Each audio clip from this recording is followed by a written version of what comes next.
We are all, by now, familiar with these scenes. Hospital ERs hammered by successive waves of a pandemic cycle that has left 60,000 dead in California, Plan. The Defense Department shared this video of them treating seniors infected. over 5,000 deaths, and 250,000 documented cases in Orange County alone, coming just short of crashing our county hospital system. The SARS-CoV-2 virus, or COVID-19, left a path of death and disruption we have now quantified and analyzed from many different perspectives. But there is one statistical result of the COVID-19 pandemic that has yet to come into focus and be properly assessed. These are the COVID cases that did not resolve in 2 weeks or 28 days. The CDC and our county healthcare agency call the normal course of a COVID case. This virus and how horrible it was, I was pretty sick. I mean, if you guys remember back when, it really got me. This virus is pretty serious. They are called the long haulers, or long COVID cases that do not resolve in a month or 3 or even 6 months, with rehospitalizations and case symptoms persisting sometimes indefinitely. While the medical establishment has focused for the last year on triaging and stabilizing COVID mortality rates, these long haulers, the walking wounded of the COVID-19 pandemic, have largely been lost in the urgency to save lives. They are only now being recognized and accounted for by researchers and medical clinicians as a significant percentage of COVID cases, estimated from 10 to as much as 50% of overall COVID cases. They have survived COVID, but only barely, and often not completely, and their ongoing struggles to return to normal life very real. Patrick Vest is one such COVID long hauler who has been struggling with COVID and its after effects now for over a year. He is a professional actor and member of a traveling Shakespeare company that tours Orange County every year, performing in outdoor settings. It's a grueling schedule that, thankfully for him, has been curtailed due to the pandemic lockdown. Still, he rises to the occasion and participates in select performances when his acting company calls. The show must go on, as they say. Rome! I have been thy soldier 40 years, and led my country's strength successfully, and buried 21 valiant sons. Give me a staff of honor for mine age, but not a scepter to control the world. Upright he held it, Lord, who held it last. Titus. But Patrick says he is still affected by a kind of post-COVID hangover that still draws his body and his acting focus down. Welcome, Patrick. Thanks, John. So I want to ask you right off the bat, we saw a little clip just a few moments ago that showed you on stage in performance a play recently, actually in 2020, at the end of 2020. Yeah, it was Halloween, yeah. Yeah, Titus Andronicus. Yeah. And a play that requires a great deal of concentration, a great deal of attention, and some degree of physicality on your part. You were present in almost every scene, and yet you were in the middle, or perhaps at the end of the middle of the throes of a COVID-19 contagion yourself. And that must have been difficult. As we look at the scenes, you present well, but what was going on with you during that performance? And what were some of the issues that you were maintaining months into your exposure to COVID-19? Right. So this is many months. I got it early. I got it, early mid-March. So this was, and then we did it in late October. We did that. Um, and we rehearsed on Zoom, which was good because I couldn't be in person with anybody for weeks, even in October.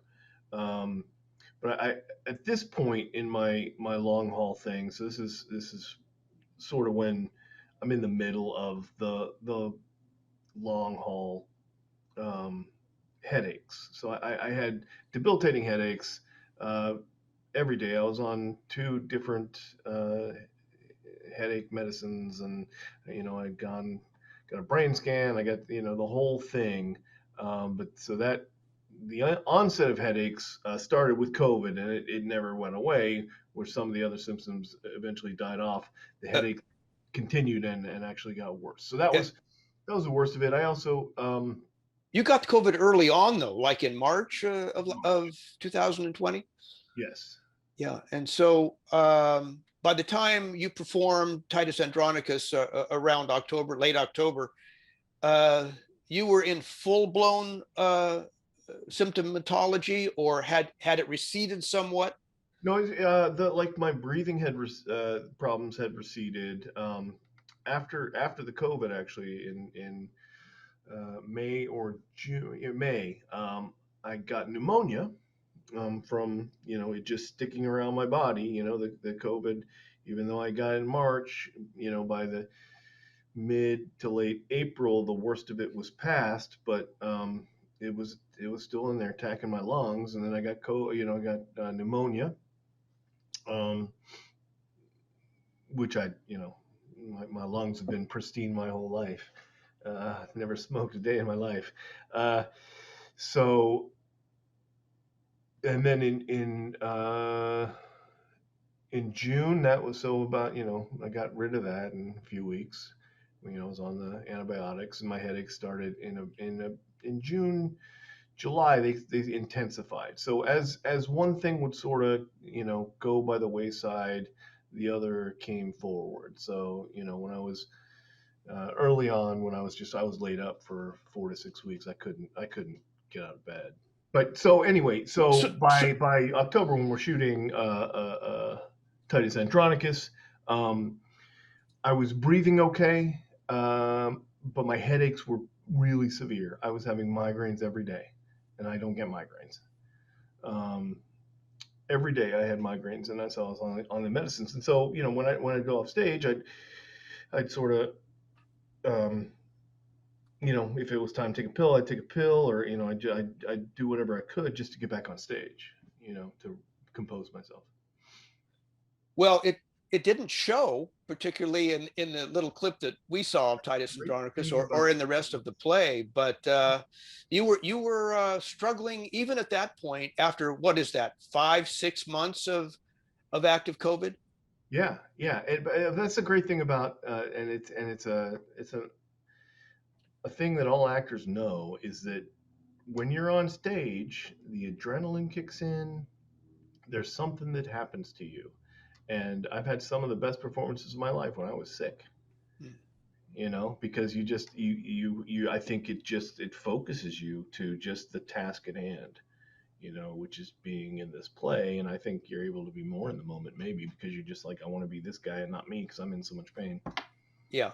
So the onset for you was fairly slow, I guess. Well, the first Headaches at first, couple not days, really. It the wasn't. onset of It wasn't ER time for you immediately. And as you said, you were able to avoid the ER altogether. And right. yet there was a kind of a slow symptom at a time onset for you, for your COVID pathway. Well, as far as the actual COVID, once I felt, oh Jesus, I think when I was coughing and all that, that was like day 3, and so it was like, so it was I was laid up. It was pretty severe and pretty sudden and pretty Okay. extreme, and it lasted for 4 to 6 weeks, and then it lightened enough for me to kind of get out, and then I got pneumonia, and I had to take care of that, and then the pneumonia lightened, and I realized I still have headaches every day, and then those intensified. Yeah. So I guess the point that we want to talk about here are the the long-standing Yeah. symptoms that exceeded the Center for Disease Control's definition of a COVID episode, or even other, like Johns Hopkins University definition, which is 2 weeks. CDC is now saying 28 days. You went far beyond that. Yeah, the headaches and the chills and the joint aches. My joints all ached. Um, I had no appetite. I couldn't smell anything. I couldn't taste anything really. So it was, there was the energy was the roughest thing to overcome, was having just no energy to get up. To just be, it really, that was hard to deal with. I mean, I also I had trouble breathing. I couldn't really sleep at night, um, just because I was so comfortable all the time. Uh, that cough. I had that dry cough for months, and then that turned into pneumonia, I think, and then I still cough. I was like still coughing well after the so that it all sort of was a soup of this, all these symptoms of COVID when I was in the worst of it. Um, and then towards the end, so it was like, I'm not sure. I can't remember the timeline really. It's a while ago now, thank goodness. But I got an abscess in my lower intestine, and I've had these before, and so I don't know that it's associated at all with the COVID, but it. You mean before COVID? Yeah. I had it before. Yeah, Okay. I had a couple abscesses before COVID. Now I got 3 since COVID, so they stepped up their game. Um, but so I had that towards the end as well, where I was like, I don't want to wake up tomorrow. I honestly, I was in so much pain. I was in so much distress that I prayed at least 3 nights in a row just to let me go. Let me go in my sleep. Just let me go, please. And I didn't, and I'm still here. But it was that's how bad it was. That I just wanted to be done. And that persisted. That feeling of hopelessness persisted through the summer, or when did you begin to see No, any kind of so light at the end of the tunnel? I don't know. A week or so later, the rest of them started easing up, and I felt like, oh, okay. And I was able to kind of come out to my computer and, you know, and like put a couple things on Facebook about what I had gone through, because people were like, I don't know if this is it real? Is it happening? I'm like, all right, here it is. Here's what I've been through. And so I just kind of chronicled a few things for people who are out there. Like, here's what I've spent my last month. So yeah, so I had my internal abscess, and then I ended up, it was like right after we did, right, no, it was actually a couple days before Titus Andronicus. All right, so we filmed that on a Saturday night, I believe, and we only got 3 in-person rehearsals before that. The rest were on Zoom. Well, we were about to meet in person, and I was puking my guts up, and I was in a lot of internal pain again. So I went to the emergency room, and they did the whole scan and whatnot, and it turned out that I had diverticulitis. And I had diverticulitis when I was younger, but they'd removed that part of my colon. Um, Now I had it all over. So that happened in October. Okay. I was dealing with that as well during the performance. So you had some preconditions to Mm-hmm. COVID, some physical ailments, as most of us do, Mm-hmm. but you would say that COVID, through the course of your long haul with it, made all of those conditions worse? I don't know if I don't know. I can't attribute it to COVID necessarily, but the timing is certainly interesting. I would say that my immune system was weakened quite a bit by COVID, and the things that I had been fighting off, returned. So the conditions that you describe uh, sort of began to come at you one at a time, or Yeah. cascade on you? One, I mean, did they cascade on you sort of all at once? And was there a really critical period in the whole process of COVID for you that really everything converged on you at one time? Right. Uh, you know, as far as the long haul symptoms, they kept kind of building on it. It's like one kind of happened, and then another would kind of build on it. So I had the pneumonia, and then I had the headaches, and the pneumonia would kind of go away, and then I had digestive problems, and the headaches got still intensified. So how many times did you actually have to go to the ER in the course Um, in this whole period? I went to the ER 3 times for various issues in my digestive tract. Yeah, and then the headaches were there until a few weeks ago when I got my second shot. That's what next thing I was going to ask you was, at what point did you get vaccinated, and did the vaccinations give you relief of any kind? I mean, that you could discern. I got vaccinated the very first day that people in my age group were allowed to. Although I have certain pre-existing conditions, none of them were good enough to get me in, to an earlier group. So whatever day that was, I think it was uh, April 1st, something like that, April 2nd. And then on May 1st, I had my second one. Okay, of course, of this year, right? Yes. Yeah. So uh, the and you do feel that the vaccine gave you a noticeable amount of relief Yeah, very early on. I don't have to take Advil every morning for my headaches. I don't really have headaches. So yeah, it definitely relieved that aspect of it. Um, yeah, as far as the rest, I'm able to walk farther than I could. I was having trouble breathing when I walked, exerting myself. I couldn't, go up a flight of stairs without, and I can now. So And do you attribute that to the vaccine? I do. Well, yeah, I attribute that to it all finally being gone. Yes. Okay. Um,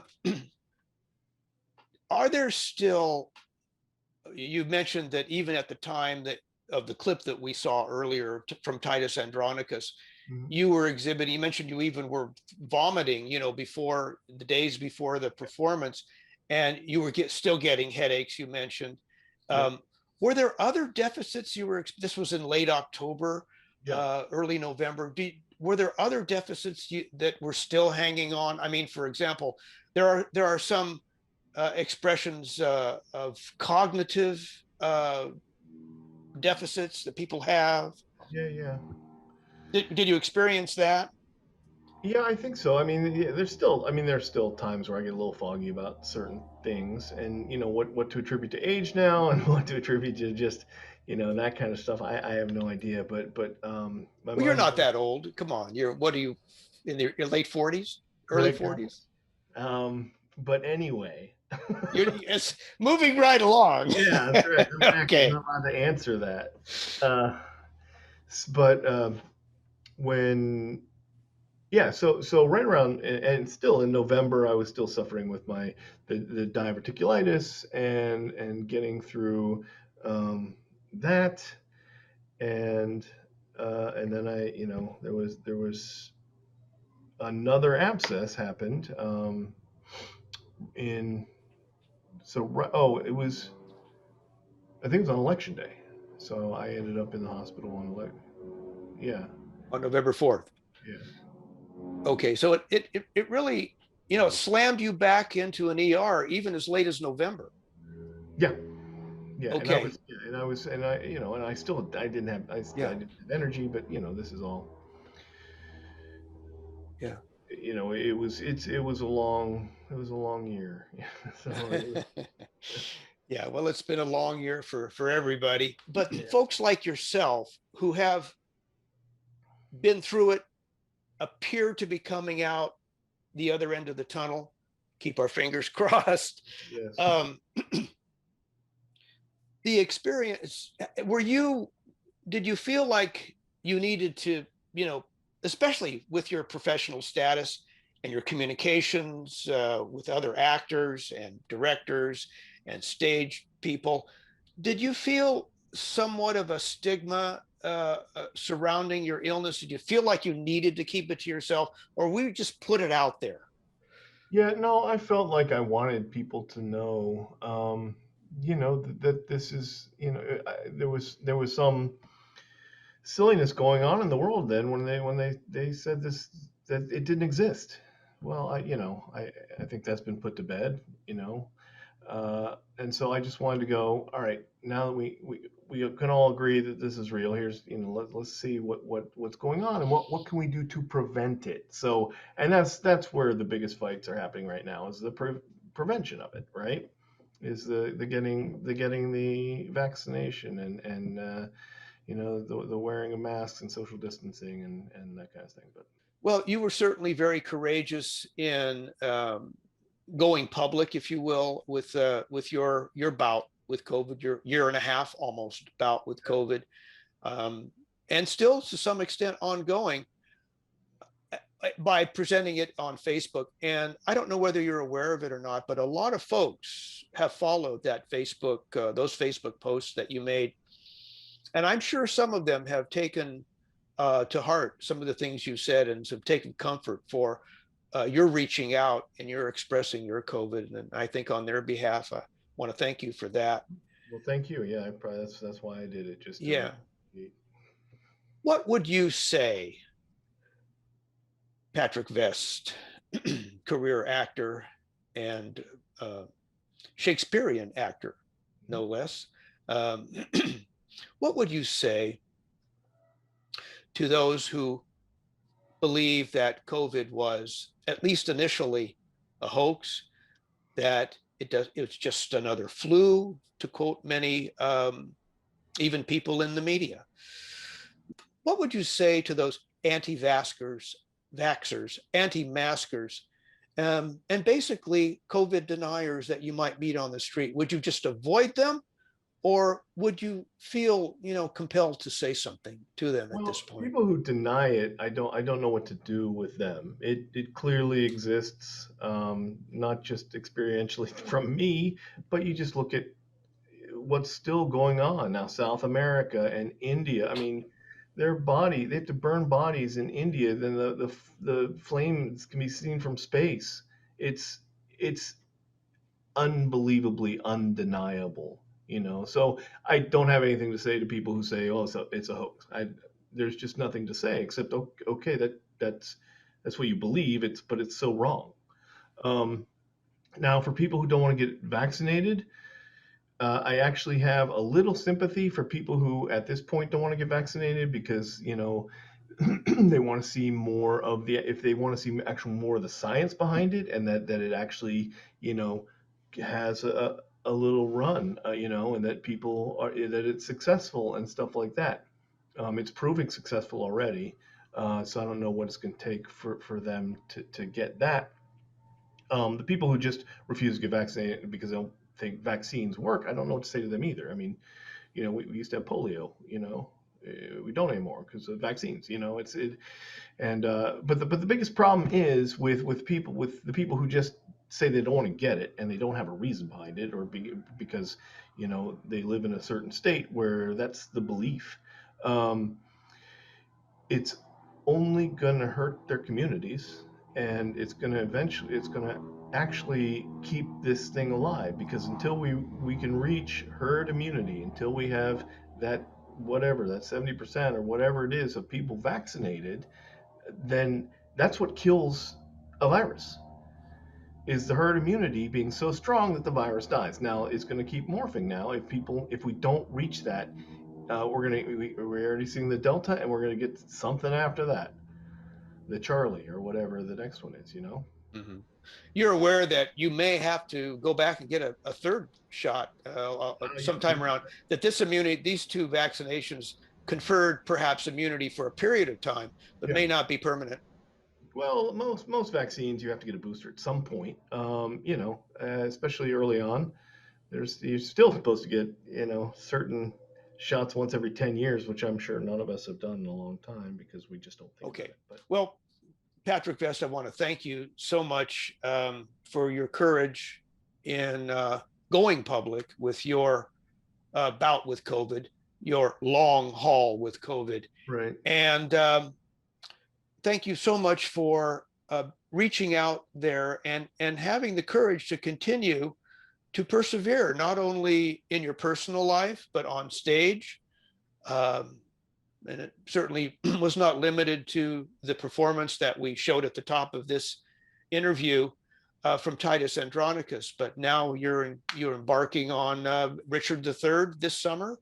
Yep. For Shakespeare by the Sea, a performance we look forward to in San Pedro. And so it stopped you cold for a while, and then held on to you for a much longer period of time. But how back are you, would you say? Would you say you're 50% back, 70%, 90? Yeah, I'm 75, if not more. I'm getting there. Okay, so it is possible to do. Long COVID is not one slow death sentence. You are seeing light at the end of your tunnel, health-wise. And the vaccine really helped me. And I just want to say one thing else. I don't think it's courageous just to say things that are the truth and that are just happening, that are obvious to everybody. Now, it's not, I don't even think it's an unpopular opinion. I wish we lived in a world right now where having an unpopular opinion about like not wanting to get rid of this virus or denying it, that was something that you'd have to be brave to actually say, but because it's not true. And so I think that I thank you for those kind words, but I think, this is just our life now. This is the world, and it's going to be here, and we're going to have to deal with it. While actor Patrick Vest has been recovering slowly from persistent long COVID and its after effects since early 2020, Los Alamitos Police Chief Eric Nunez contracted COVID-19 only in January of 2021. So debilitating and prolonged was his case, though, that he had to take a leave of absence from his duties as police chief in order to recover.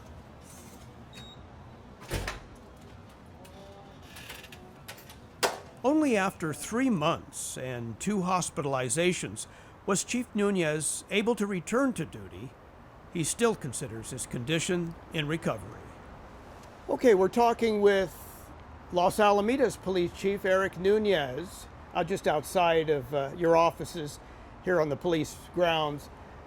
Chief, you're well known in this town. Your face is very familiar to a lot of folks in and around Los Alamitos and really all over Orange County. You've been involved with many police organizations in your career in Orange County. Sort of. But what we're here to ask you about today is not your career as police chief, although it intersects, because you contracted COVID-19 earlier this year, just this year. And it was, as we understand, very debilitating for you. In fact, so much so, you had to take a leave of absence from your duties as Los Alamitos Police Chief. You had to have been pretty laid low to do something like that. Can you describe for me what it was like, the acute phase of COVID for you that took you down? Sure. Well, John, January 5th is when I actually tested positive for COVID. We have protocols in here once at that time that you have 14 days away from work. as a result of that, no matter how sick you were. But I became ill immediately after being tested or testing positive, and I had high temperatures for about 2 weeks. That was followed by a bout of pneumonia in both lungs for about 2 months. So what was it like? Did it take you, as some describe it, like a freight train? Was it a slow onset for you? How did it come upon you? Well, I think with the fevers it was immediate. The pneumonia took some time to develop, I believe, but eventually I was diagnosed with pneumonia, and that became probably most problematic. It was one of those things where some people described it as a cold, a slight flu, maybe the flu, but it felt like something worse than the flu to me at the time. So you kind of had an inkling of what it really was, Right. not the flu. Yeah, well, I definitely knew it wasn't the flu, and I definitely knew that of those individuals that have mild forms of it, I was not that. I was not, unfortunately, in that category. I was going to have, the more serious form of it. I think I spent the whole month of January in bed. Went to the ER a couple times, and it spent a couple days in the hospital as well in January, and returned home on oxygen. You feel like you're not 100% yet? Well, I think I've been through pulmonologists because of the pneumonia issue, and because of that, they are doing a lot of follow-up. I have asthma, and I've had it since I was a child, so it's been chronic. But I've been, and as a result, I've had a lot of testing on those issues, and so I'm doing a lot of this follow-up stuff because some of the stuff may be a long-term issue, and all the blood work still hasn't completely returned to normal, and so that they're just tracking that. It's all, most of everything is back to normal now, but there are still indicators, they say, that are high. So I'm positive we're on the right trend downward, but I needed to follow up with that, and that's what I'm doing currently. Is there actually treatment going on in those satellite clinics that UCI has initiated now? Yeah, I was fortunate because my wife is a nurse practitioner and a hospital administrator at UCI, and so she had told me about one of these clinics that they had stood up, and said I might be interested in going in there because of there's some permanent damage that's done whenever you have pneumonia and different other illnesses. So she just wanted to make sure that I wasn't suffering these things, and if I am, what is the therapy or the treatment for something like that. And that's what we did, and I was fortunate enough to get seen by Dr. Nguyen, actually, in Tustin, where they have one of their clinics. And it was what they do is they do what you would expect. They do complete diagnostics on you in the beginning, kind of get a baseline of where you are now, and then they look at your tests that they had you had prior to COVID, if you have any testing, and after immediately after contracting. Now they have their baseline at T minus all the way up to June, and then they're going to track my results and my blood work and any other things that might come up that aren't actually happening now, that may result later. There are other issues that people suffer with. They have a pretty good understanding of COVID, and they're able to tell you that some of the things that people go through are pretty normal. They're expected because of SARS and MERS, and it's very similar to that. And I was told that that the good news is that a number of those people recover 100%. The bad news is it can take up to 2 years. What would you say to people who, don't want to wear a mask inside in vulnerable situations?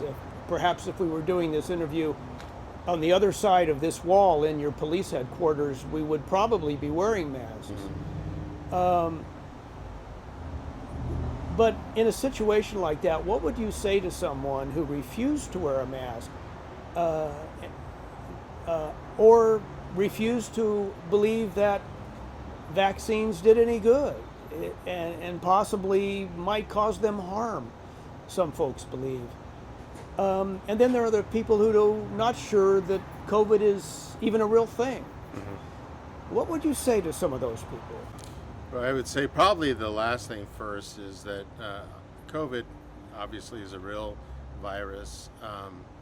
And I would say that I probably was like a lot of people looking at the percentages of people infected and the even smaller percent of people being killed by COVID. I overall, when it first broke, I just believed that I wasn't probably going to get sick, and if I did, I wouldn't, be facing, something imminent. And then after I contracted COVID, I realized that I was probably one of those candidates that was it hit the hardest, and so it's real. I've never doubted, the fact that COVID existed. I just believe that for me personally, I believe that, hey, I'll probably not get it, but and I got it. So for a long time, I didn't know anybody that had it personally. Then I started learning about people that had it.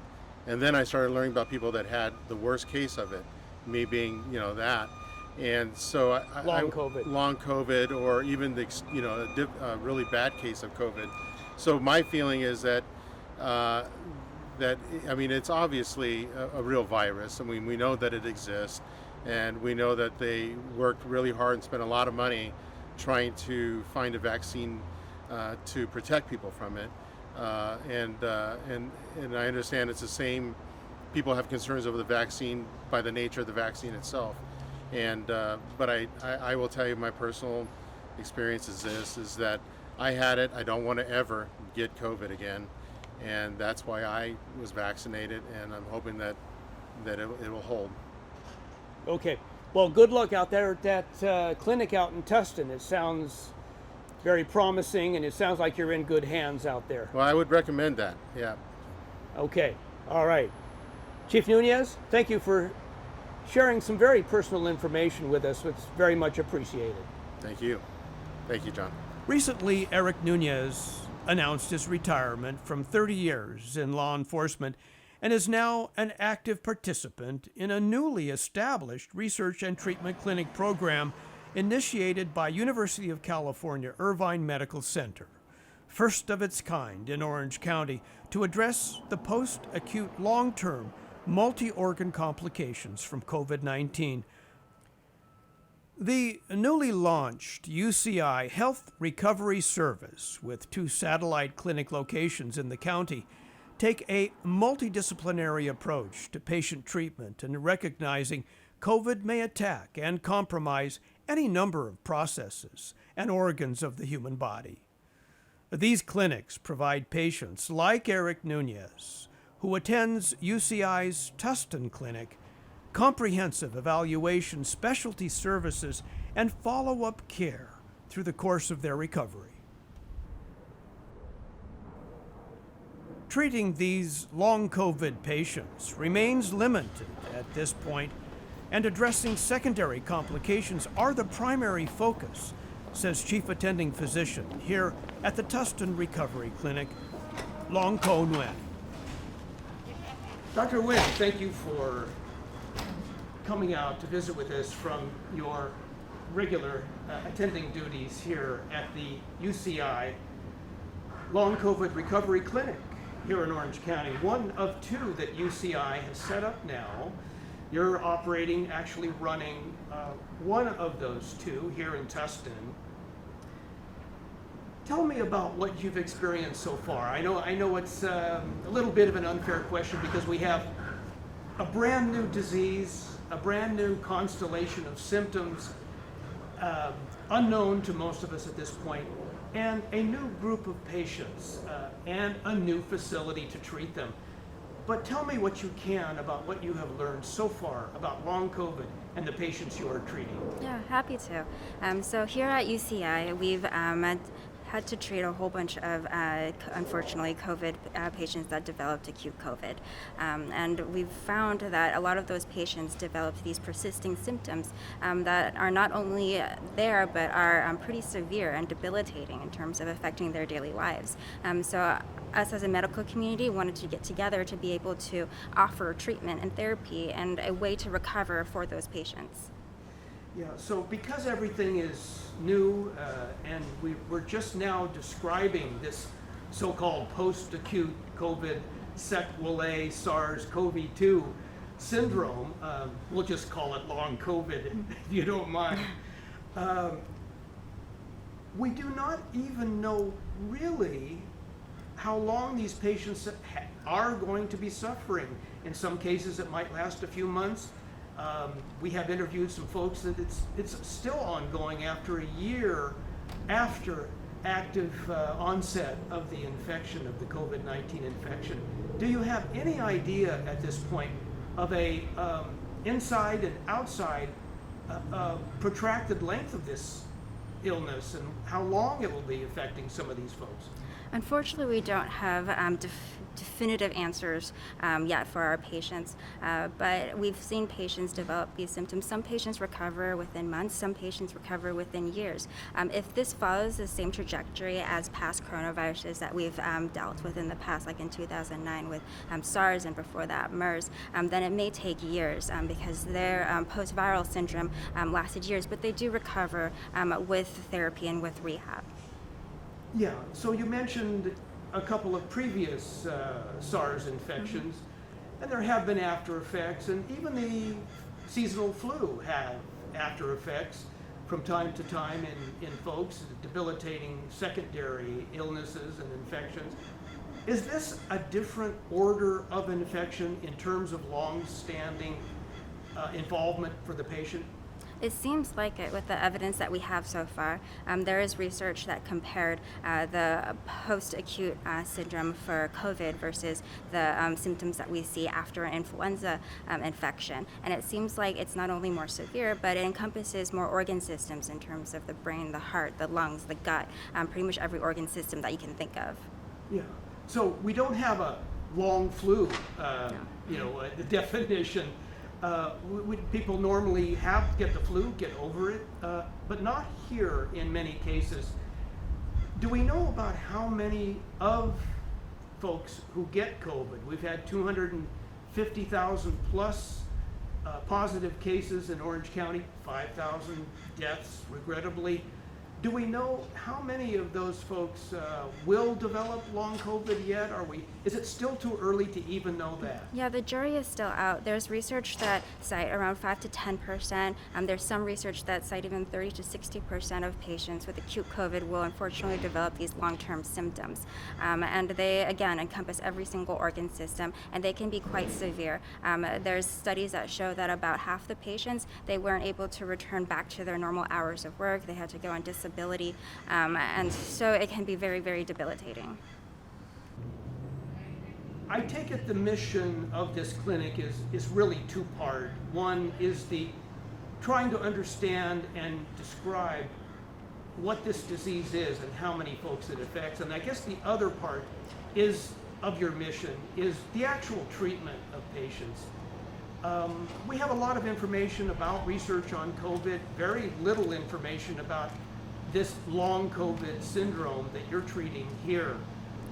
How long do you think it will be before we really have a well-described post-COVID, so-called long COVID description? A lot of providers and a lot of researchers are dedicating their time to be able to provide those answers for our patient population.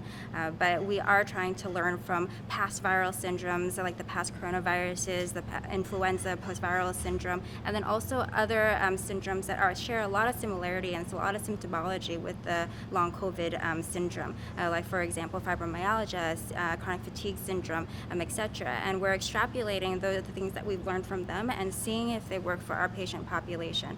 We are dedicating a lot of time to figure this out. We're trying to stay humble to be able to know that this is a novel virus. This is something that we have to figure out because the patient population is telling us that they're suffering from these symptoms, and we want to be able to attack this head on before it gets to be worse. Are you learning to some extent from the patients themselves here? Are they coming in and describing and telling you what they're going through, and are you learning from that experience? Is there much to learn from the patient themselves? I think the patients are our best teachers. They're the ones that are telling us what their symptomology is, what is helping us, and we're learning from them, and they are helping us in every step of the way, learning more about this virus. Okay. As more patients are recognized medically as so-called COVID long haulers, and their symptoms better documented at local clinics like this one in Tustin, it is hoped a system of patient management will emerge to meet the challenge of millions of expected long COVID cases now coming forward, even as the pandemic itself begins to recede.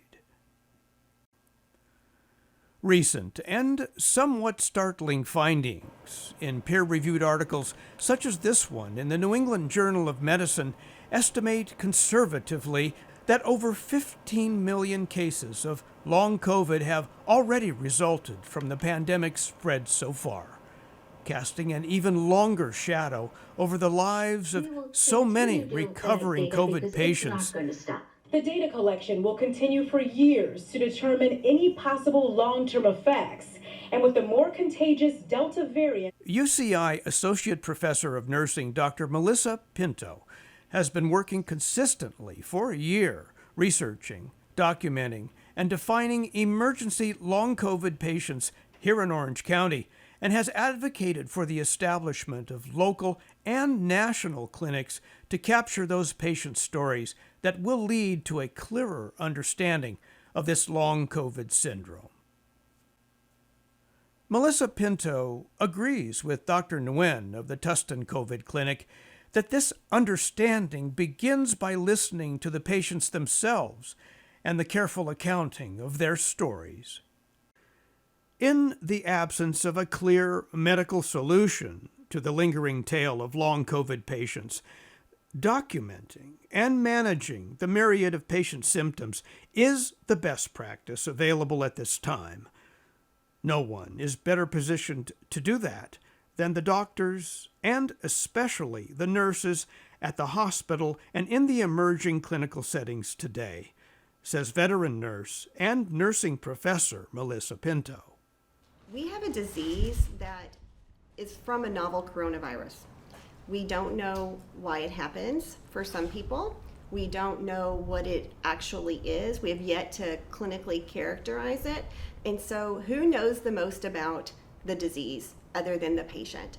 And it looks like that there's a variety of symptoms that are happening throughout the body, and we don't quite know like the full scale of this and the trajectory. And so how are we supposed to learn about this disease unless we don't begin to listen to the patient?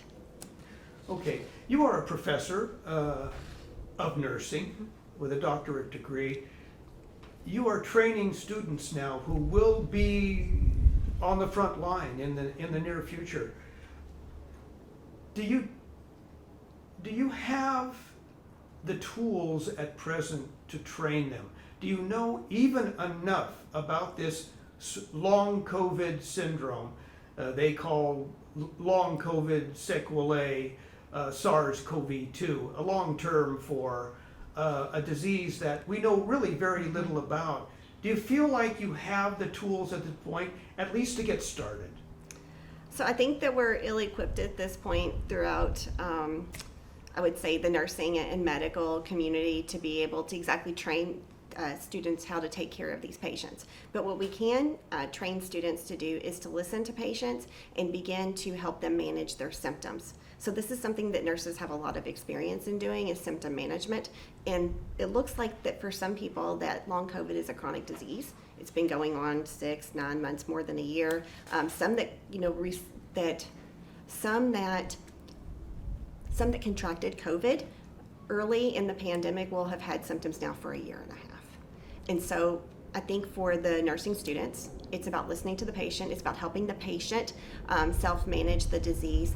And there's been a lot of suffering going on with the patients, and I think validating their experience about their experience with the healthcare system, as well as their symptoms, and being open to hearing all of their symptoms. There's some symptoms that they may be willing to discuss, and those may be more things like cough or shortness of breath, but they may be having things like brain fog or headache or even depression. And so they may be less likely to come forward with those symptoms if they don't feel that there is an open space for them to discuss the provider.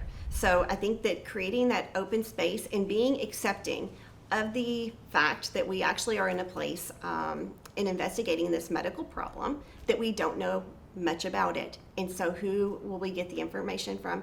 It's from the patient. And so we have to validate the patient's experience to maintain that trust between the patient and the provider, because that is how we're going to treat the patient the best and be able to make some headway on understanding the disease. Working with and advocating for a national long COVID patient support group called Survivor Corps, Professor Pinto hopes to educate and elevate a better understanding of long COVID, even among skeptics within the medical profession itself, who are reluctant to diagnose and fearful to treat a disease for which we have so little research and few tools to apply to a positive outcome at this time.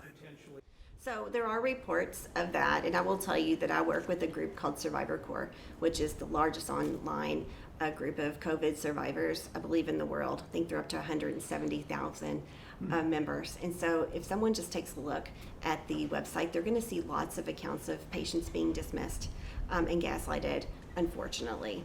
And this is really of concern because what we have found in, I'll say we just collectively as our team, what our team has found in some recent interviews on the initial analysis is there are really two groups of patients. Those that have been dismissed that will continue to press on to get what they need from their provider. And this may even involve going to see a new provider that is more accepting. And these individuals have actually asked for a list of COVID-friendly providers because they want to make sure that if they're going to see someone that they're taking a risk of potentially being gaslighted, and that person needs to have something to offer if they're going to take that chance. So they kind of want to know, like, who's safe to go to and talk about this problem. Then there's a whole other group of patients that just said, I'm never going back. I'm done. So this is very concerning because this will not even affect patients now with long COVID, but what happens if they start to feel chest pain? You know, are they not going to show up because they're scared they're going to be gaslighted or be told, no, this is just anxiety?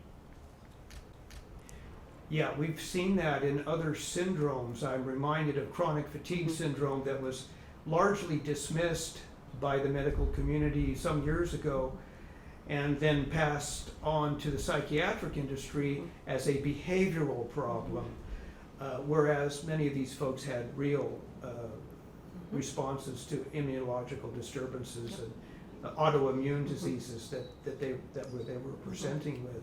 So you're fearful that could happen again with long COVID? I mean, I think there is some accounts of it already happening, and I think it's going to be really important that we validate the patient's experience. We cannot act like that this just didn't happen and then try to get patients to come back. Yeah. And this is where I actually see a role for my own profession of nurses. We're one of the most trusted professions in the United States, and so patients trust us. And so I think that we can actually be very helpful in helping to restore trust in the healthcare system among this group of patients that have completely disengaged. So these classes that you conduct and these students that you graduate and move into the medical profession as nurses, you know that you're sending them onto the front line of a very ill-defined and unknown disease. Right. What do you tell them? What do you leave them with when you send them out that door, knowing the uncertain future you're sending them into with COVID-19 still on the horizon as well as in our rearview mirrors? Right. So part of it is just addressing the trauma that has happened because of the pandemic. So I would say as the United States and probably the world, we've been through this traumatic event of the pandemic. And so that means every patient that they come in contact with is going to have experienced the pandemic. They may have experienced COVID themselves. They may have experienced a hospitalization or even a loss of a loved one. So I try to impart that. I try to give students that perspective, that to think about that as they're beginning to take care of patients. Yeah, they do know from my classes that this is real, and I felt that it was really important to include this as part of the education, because I know that they're not getting it elsewhere at this point because there is nothing to teach. But I will say that as nurses, what we do is help patients manage their symptoms. We do this in the hospital, we do this out in the community, we do this across chronic diseases. And one of the things that we do is we have ways in which we help patients to manage their disease. And so one of the ways that I hope that they, one of the things that I hope that they leave knowing is that they will have a very instrumental role moving forward with long COVID and helping these patients manage the symptoms of long COVID. And I'm a nurse scientist, right? So there is an opportunity for them to go back and get additional education to investigate such things as long COVID, to contribute to the science in another way. So both I'm educating nursing students for who they will encounter at the bedside, and also thinking about how they can contribute to this growing public health crisis and those that we may unfortunately face moving forward. Okay. Dr. Melissa Pinto, Associate Professor, UCI School of Nursing, thank you for taking the time to at least give us what you know to date about this very opaque and still present disease and syndrome we call long COVID. Thank you very much. Thank you so much for the opportunity, John. Professor Pinto, and she assures us her current body of nursing school graduates will understand what all long-suffering post-acute COVID long haulers already know, that for many recovering patients, COVID-19 has been a wrecking ball that has overtaken and overwhelmed their lives with multi-system medical ailments that require careful observation and a multidisciplinary response from the medical profession. As the pandemic wanes and we all yearn to breathe again and be done with COVID-19, frontline medical professionals like Melissa Pinto caution we must not overlook a growing population of long-suffering COVID patients with prolonged and debilitating symptoms who remind us every day COVID may not be done with us. Because it's not going to go away. It can come right back if we're not careful.